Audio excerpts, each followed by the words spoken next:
What's your definition of police reform? Do you feel it's needed in Detroit? If so, in what ways? What is your position on facial recognition technology? Police reform and facial technician technology. I did watch last week that Detroit did vote on facial technician recognition technology. Okay, when my cousin was murdered, there was a problem with us identifying on the cameras who the assailant was. So it took us 2 years to actually identify. There were 3 or 4 different cameras with the assailant on camera. I feel that if facial recognition was available, it wouldn't have taken that long to find out who committed the crime. Now, on the other hand, because there's always 2 sides, I don't want anyone there's other laws under facial recognition. I don't want anyone that's innocent. We're having a lot of problems already with our policing department, with cases that's just being jumped and things like that.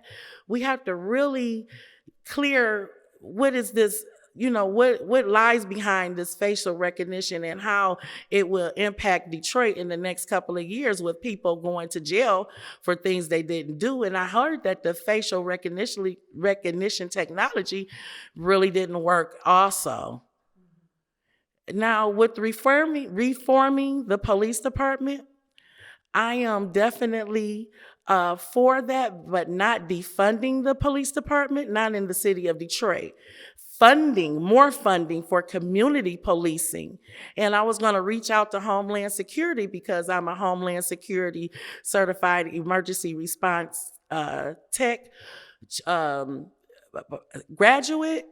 If we could get some funding from the federal government to instill some of the things that we were doing with the Homeland Security, with the certified emergency response team, getting people and the citizens of Detroit more involved in policing the community, we've been having our community weekly Zooms, we call it the community, where we've been partnering and talking with community policing officers to come on our Zoom and talk about these things, back to walking the beat, having more community involved. So there's a stigma, there's the police.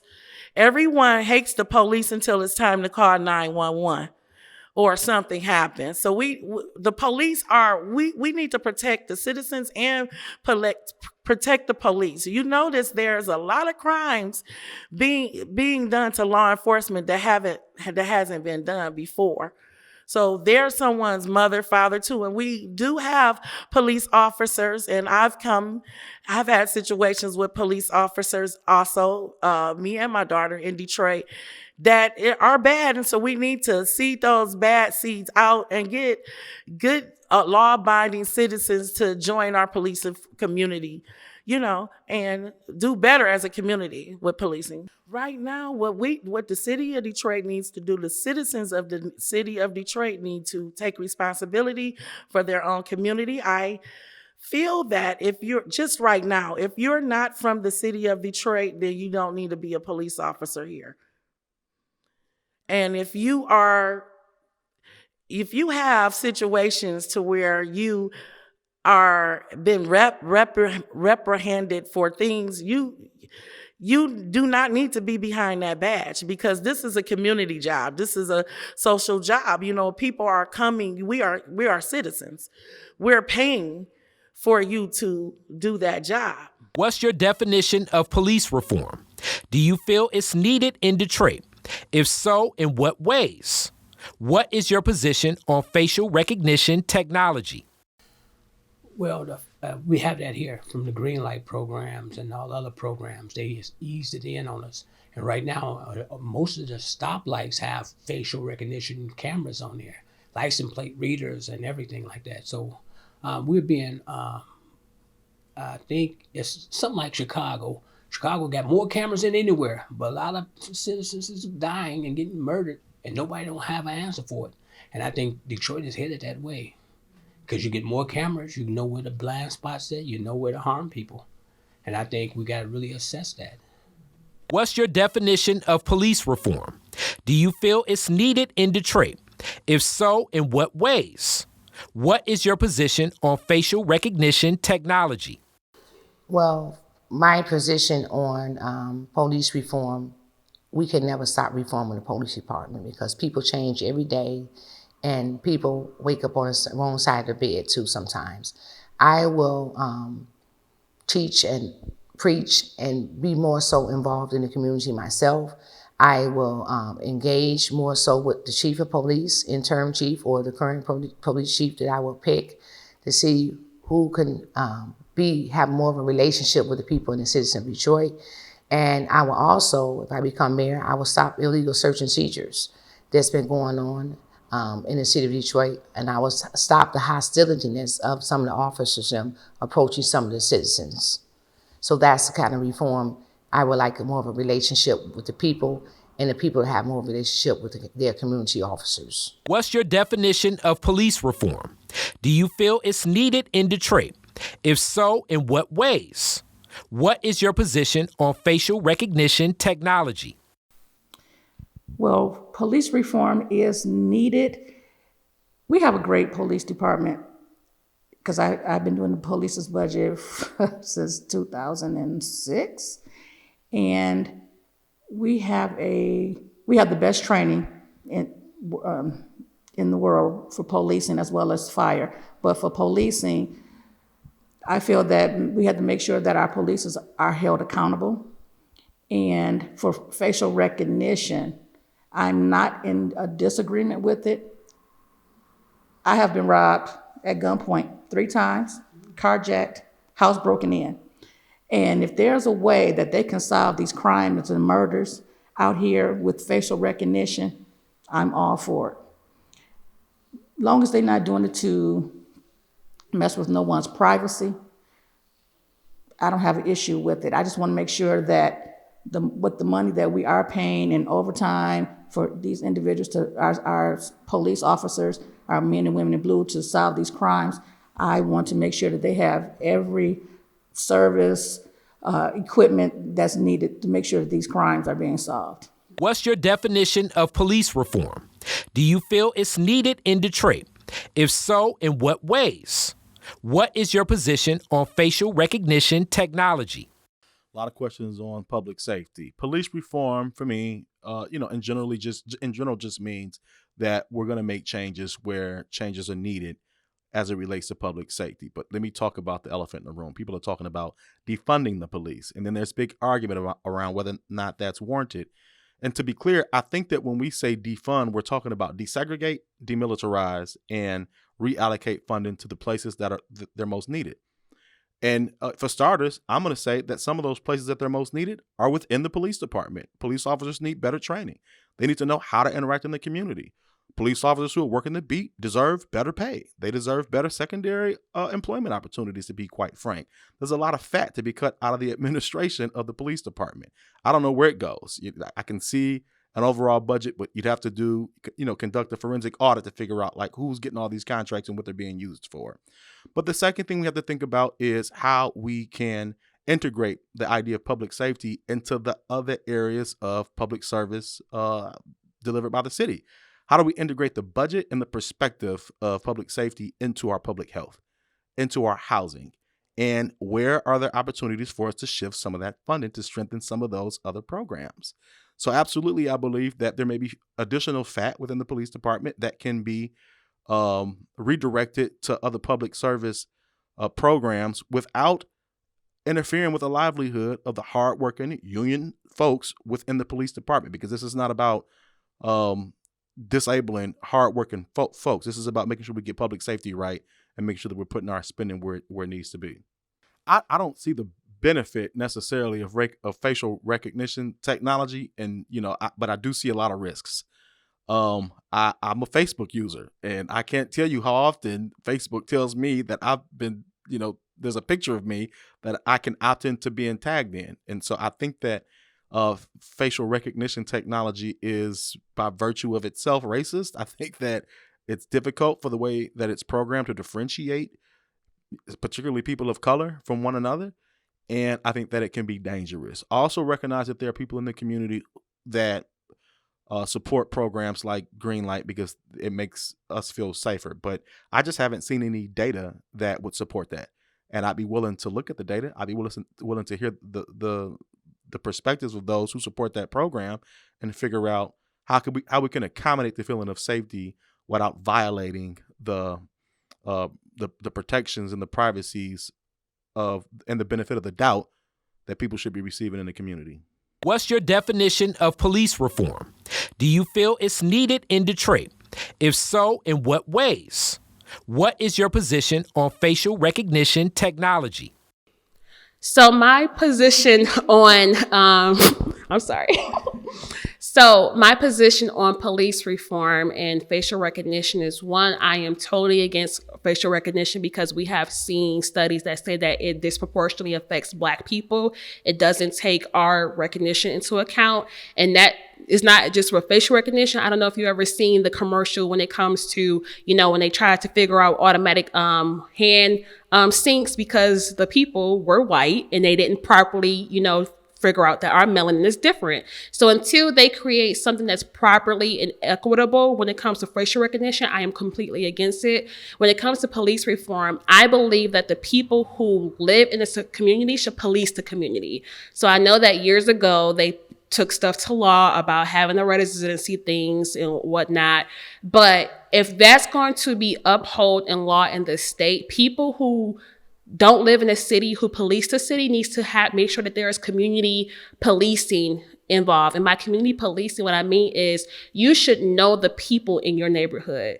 You should be required to attend community events. You should be required to attend different activities, go to the schools, make sure the kids know you, make sure the families know you. And that way you can properly assess situations and figure out, okay, well, I know little Mike, has his father is not home. So he probably acting out because he missed his father. Or I know that, Micah might work on nights and her kids are probably home and she has a babysitter. Different situations to where you can figure out, what's going on in your neighborhood and you can properly assess it. I do too feel like that police officers are not trained to handle mental health cases. So they should properly work with other departments, whether it's a hospital or a mental health counseling office, to where they can work together to figure out if a person is calling because they have a situation when it comes to a mental breakdown, the police officer is not answering that. They're not properly equipped to de-escalate those type of situations. And in a lot of cases, we see it happening to where police officers are reacting based off of their emotions. If they're not properly trained to really de-escalate those situations, why are they the ones being called to handle those? So we need to figure out and restructure how policing is done and remember what policing came from the days of slavery, and not just think that things are going to change because we want it to change, but we're actually implementing different policies and procedures and trainings to get them actually active and involved in these different policing procedures. What's your definition of police reform? Do you feel it's needed in Detroit? If so, in what ways? What is your position on facial recognition technology? Well, police reform is when you go to a police department that hasn't been really effective and you start changing the way officers are trained and how they interact with residents in whatever respective community that they're in due to whatever is that community's norms, supposedly. But that never really happens. I mean, maybe it's an inside boys club thing, who knows? But when they hit the streets, it's never as it's supposed to be.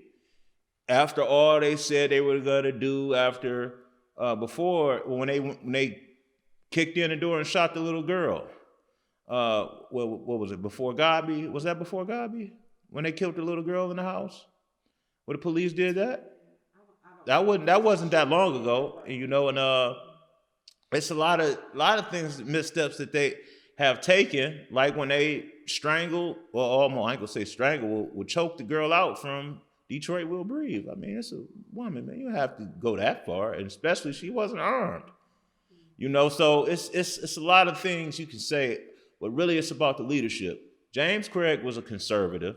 He policed like a conservative.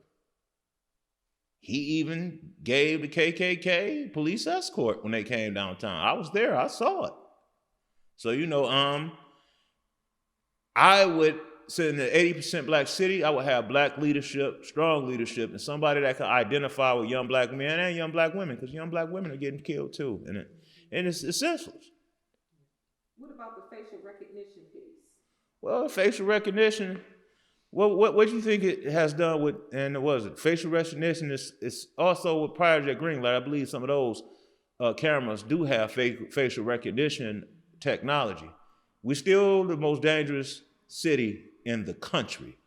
You tell me what it's done. What's your definition of police reform? Do you feel it's needed in Detroit? If so, in what ways? What is your position on facial recognition technology? Police reform. Definitely. I think the city of Detroit needs a reformation across the board. It just does in so many different areas. But because of the city of Detroit is known for its high crime rates, out of the entire United States of America, there's almost 20,000 city, towns, and villages, 19,495 to be exact, city, towns, and villages. Out of the 100 most violent cities, the city of Detroit for the last 2 years, 2019 and 2020, has been number one as the number one most violent city in the United States, out of the 100 most violent cities. And so we definitely need to reform our policing.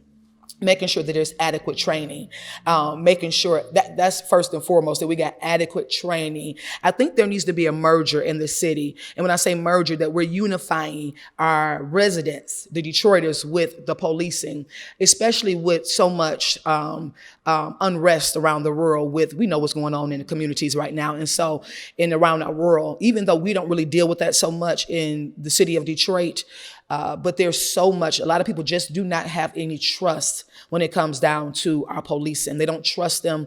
They don't feel safe. We feel like that they're not here to serve us, and our police officers are here to serve the citizens of the city of Detroit. And so it needs to be a merger between the two. We need to learn how to unify, that the police show up in the neighborhoods and connect with the people. And I don't know, I want to share this story real quick if I have time to. I was pulled over, not in the city of Detroit. I was actually in Hazel Park, but it was right after the George Floyd killing. And my sons, I have actually a total of 6. I didn't go into my family and everything that we do, but I do. And if I can share that later, I will. But I have 2 small children. I have a total of 6 and then 2 small, 7 and 10 years old. My 7-year-old was terrified when we got pulled over by the police. He was terrified. He was so afraid. Not to tell him it's okay. Everything is okay. We're going to be okay. And I wanted to roll down my window and ask the officer if he could just address my son and just to speak to him to make him feel comfortable and to let him know that his mother is not about to get killed, because he was afraid of that. And then even after the incident, the whole day he was thrown off. He even woke up the next morning talking about it. And so there needs to be a merger again, where we can restore the trust in the community with our citizens. And I believe that if the police become, first of all, more visible, and then coming through the communities and even just connecting with the citizens in the community. But we also need to make sure that we are respectful to. There have been so much dishonor and disrespect with the police officers. And so just a different awareness, a different teaching, starting even in the education systems, bringing the police officers in the classroom again, like they used to be, and just addressing the students and things like that, building that unity between the officer and also the resident. What's your definition of police reform? Do you feel it's needed in Detroit? If so, in what ways? What is your position on facial recognition technology? Facial recognition technology, I'm going to take them in reverse order, is something that should be done away with. Here we're talking about a technology that has already been demonstrated to be inherently racist in its identification of blacks. And so why would we invest more than $20 million in a technology that discriminates against the predominant population in the city of Detroit? It just doesn't make sense to me. You're talking about a $20 million commitment to technology when we should be making a $20 million commitment in people. And when you talk about police reform, my view of police reform is that the department clearly needs to be reformed. When we have a situation where we have what I call a very reactive police strategy, it's based on green light, it's based on a shot spotter, and it's based on facial recognition technology. All those are reactive strategies. They are not much more proactive in terms of how we need to approach the issue. And so when I talk about police reform, what I say is that we've got to streamline the department. They have a lot of specialty bureaus within DPD, which probably need to be abolished. Things need to be consolidated. So first and foremost, we can get more officers on the ground. But more importantly even than that, we also need a different kind of officer. And to that end, I've advocated for the creation of what I call a community intervention specialist, a person who may be a psychologist, he may be a psychiatrist, he may be a gang intervention specialist, he may be a homeless advocate, because a lot of the social issues in our city become criminal issues because people call the police. And what I'm suggesting is that if we have a different model of how we approach and how we intervene, we can reduce the actual criminal element in our community, because these people oftentimes, they are not criminals, they're people with issues. I think we also have to begin to demilitarize a large portion of the police department. I mean, I guess if the Department of Defense wants to get rid of all their heavy artillery and things, it's not necessary to have that in the city of Detroit, especially if the police department has a clear and close relationship with the people who live in the community. And so I'm advocating for, one, demilitarizing of the police department. Two, I'm also talking about creating this new intervention model on how we go about our business. But three, we also have to be much more cognizant of the impact of crime and poverty and how the two interplay. I believe that we need to be much more proactive, because we can identify who the young people are who are at risk for criminal activity. Why don't we have prehabilitation? That's a term I've come with, versus rehabilitation. Why are we not going out there, approaching these young men and women, saying, hey, there is an avenue, a pathway for you to really improve your life. If I gave you the opportunity to change your life today, if I looked at your record and said, you've got 5 warrants outstanding, you got things that are in your history that you need to change. If I give you the opportunity to change your life, would you take it? And if I also give you a supplemental income to help you through the transition period, would you take that? I think, what do we have to lose? Over the last 10 years, we've spent close to $3 billion in fighting crime, and crime is still off the roof. So we got to do something different. We have to transform how we police. We have to transform the relationship of the police department to the community. My community intervention specialist approach also allows for us as an intake way of getting young people into the police work, so that they can see it's not something that they should be ashamed of. It's not something that we need to denigrate all the time. I think there's been a lot of back and forth, and we kind of made policing a dirty word. I don't think it should be. It used to be a career path for a lot of our friends who we know, who were able to come in, they graduated from high school, they had a great job, and they were able to police and be respected within our community. We've got to bring back that kind of level of pride for our officers.